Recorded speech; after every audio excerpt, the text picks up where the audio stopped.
ना नदिया के बोल नहीं भावई पिया हो, ना नदिया के बोल नहीं भावई पिया, ना नदिया के बोल नहीं भावई पिया हो, ना नदिया के बोल नहीं भावई पिया।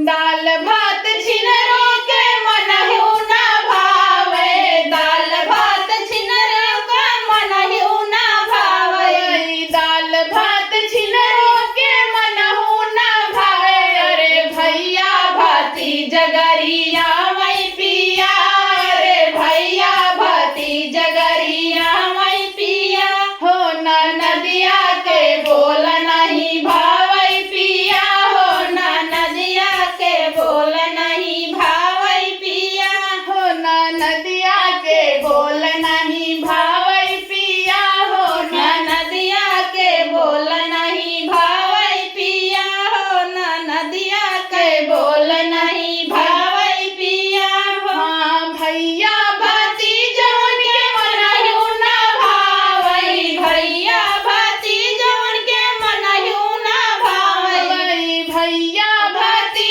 जवन के मनहु ना भावई। अरे बुढ़वा भतार कहाँ पाई पिया, अरे बुढ़वा भतार कहाँ पाई पिया, अरे बुढ़वा भतार कहाँ पाई पिया, अरे बुढ़वा भतार कहाँ पाई पिया हो, ना नदिया के बोल नहीं भावई पिया हो, ना नदिया के बोल नहीं भावई पिया।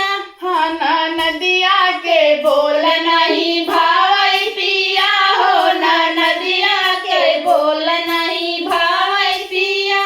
हाँ साड़िया सूटन के मनहु ना भावई, साड़िया सूटन के मनहु ना भावई, साड़िया सूटन के मनहु ना भावई। अरे लहंगा या चोली कहाँ पाई पिया, अरे लहंगा या चोली कहाँ पाई पिया, अरे लहंगा या चोली कहाँ पाई पिया, अरे लहंगा या चोली कहाँ पाई पिया हो, ना नदिया के बोल नहीं भावई पिया हो, ना नदिया के बोल नहीं भावई पिया।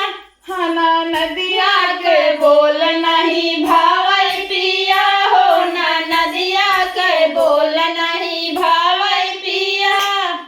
कैसा लगा भैया ये गीत? आप सब कमेंट में जरूर बतावत जाए। काफी जो है भैया हमसे मेहनत करत है, आप सब देखते यार क्या वीडियो में।